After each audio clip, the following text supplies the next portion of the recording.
Halo warga cuan, di sini saya akan berbagi informasi saham, terutama update laporan keuangan terbaru yang memberikan informasi terkait hasil kinerja perusahaan. Bagi warga cuan yang ingin tahu informasi terupdate laporan keuangan berbagai emiten, silakan subscribe channel ini ya. Kali ini ada laporan saham terbaru nih, yaitu PALM. Nah, PALM ini itu adalah PT Providen Agro Tbk yang bergerak di bidang pertanian, perdagangan, dan manufaktur terkait agroindustri. Nah, perusahaan ini mulai beroperasi sejak 2006 secara komersial ya. Nah, mari kita lihat laporan keuangannya. Laporan keuangan tahunan.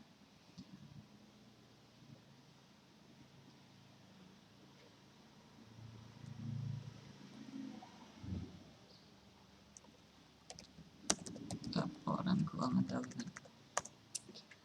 Nah, di sini kita dapat info bahwa PALM itu ngeluarin update laporan ya. Tahunannya kita lihat. Nah, di sini ya. Ada dia baru keluar tanggal 25 Februari. Berarti Jumat. Jumatnya jam setengah 5 segitu. Jumat sore berarti setelah saham tutup. Nah, berarti di sini respon pasar belum seluruhnya masuk. Jadi masih ada kesempatan. Kita lihat seberapa besar sih efeknya kinerjanya itu meningkat. Kita lihat financial statementnya. Nah, di sini ada financial statement. Nah, di sini ada informasi kode entitasnya PALM. Terus di sini laporan keuangannya biasanya akan dibandingkan dari antar tahun ya dengan tahun sebelumnya. Di sini aset lancarnya meningkat dari 52 juta jadi 400. Terus dari total asetnya dari 4 miliar jadi 5 miliar. Ini satuannya belum tahu ini satuannya apa. Tapi kita hitung ini aja dulu ya. Terus jumlah liabilitasnya dari 109, total liabilitas menjadi 39 ya. Jadi turun jauh, hutangnya turun jauh. Terus ekuitasnya dari ini jumlah ekuitas menjadi 5 miliar ya, dari 5,8 miliar dari sebelumnya 3,8. Jadi ekuitasnya meningkat pesat. Lumayan, hampir 2 kali lipat dari sebelumnya. Nah, sedangkan jumlah hutang dan ekuitasnya dia meningkat. Terus cuman di sini ini nggak terlalu penting ya, karena kita udah lihat liabilitasnya terpisah. Nah, kita lihat laporan laba ruginya. Untuk pendapatannya sendiri, jumlah laba rugi dia pendapatannya menurun ya. Pendapatannya menurun.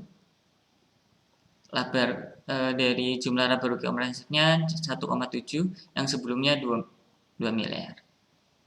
Nah, terus ada lagi laba yang didapat diatribusikan jadi 2 miliar. Meningkat. Jadi ini jumlah laba rugi yang bisa diatribusikan yang tadinya 1,9. Nah, di sini labanya jadi 2. Jadi ada sedikit peningkatan. Maka dari itu di sini kalau laba rugi per sahamnya dia untung 284 dari sebelumnya 281 gitu. Nah, dari sini labanya meningkat sedikit. Nah, kalau kita lihat dari tahun sebelumnya di sini ada peningkatan sedikit, tapi bagaimana dengan kuartal sebelumnya? Di sini kita akan lihat kuartal 3-nya. Atau kalau kalian tidak pengen lihat kuartal dari sini laporan keuangannya langsung, kalian bisa merujuk langsung ke RTI bisnis. Kalian bisa cek di HP, gitu ya, di RTI bisnis. Nah, di sini kita pakai laporan keuangannya langsung, penyampaian laporan keuangan, oke.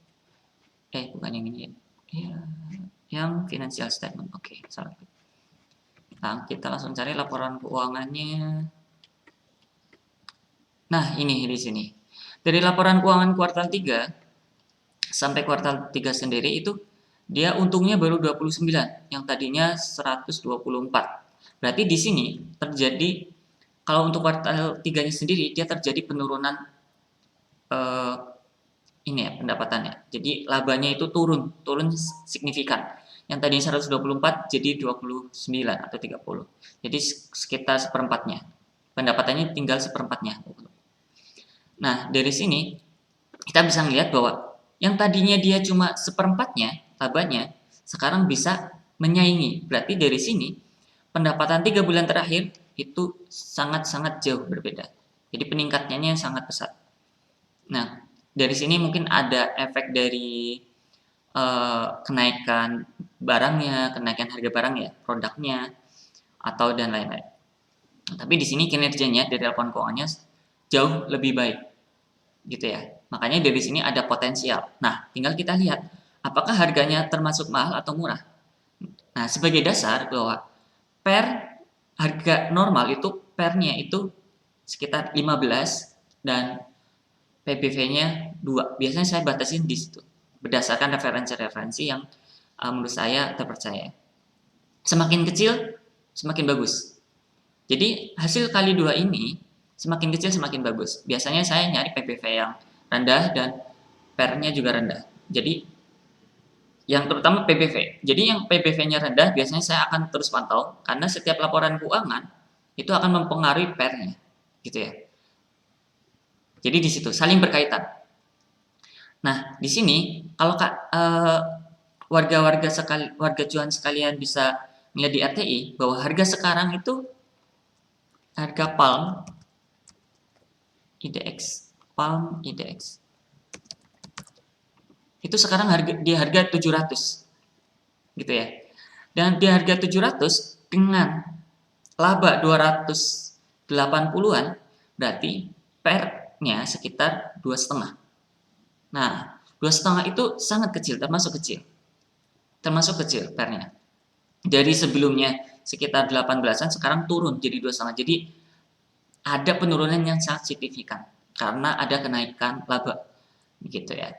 Dari sini kita lihat juga book value-nya berapa, price book value-nya. Nah, di RTI sendiri itu masih sekitar 800-an sekian lah ya. Jadi book value-nya masih sekitar 1, jadi masih masuk range. Nah, di sini biasanya saya akan ambil biasanya hampir mungkin lebih 50%-an, 50% modal akan saya tempatkan tergantung dari seberapa besar perputaran di emiten itu sendiri. Jangan sampai saya masuknya terlalu besar juga gitu ya. Kalau dia per ticknya levelnya per ticknya itu sangat tipis-tipis dengan harga 700, berarti saya masuknya juga akan kecil. Karena di sini per ticknya itu ribuan ya, ribuan. Jadi saya masih bisa masuk sampai 200 sampai 500-an lot untuk ini masih bisa. Bisa menyesuaikan dengan ini, dengan modalnya. Gitu. Nah, mungkin untuk laporan keuangan saham emiten ini cukup ya untuk hari ini. Nanti ketika ada laporan terupdate lagi, nanti kita akan update lagi laporan seperti apa, perkembangan seperti apa. Ya untuk saat ini, bye-bye. Sampai jumpa. Salam cuan.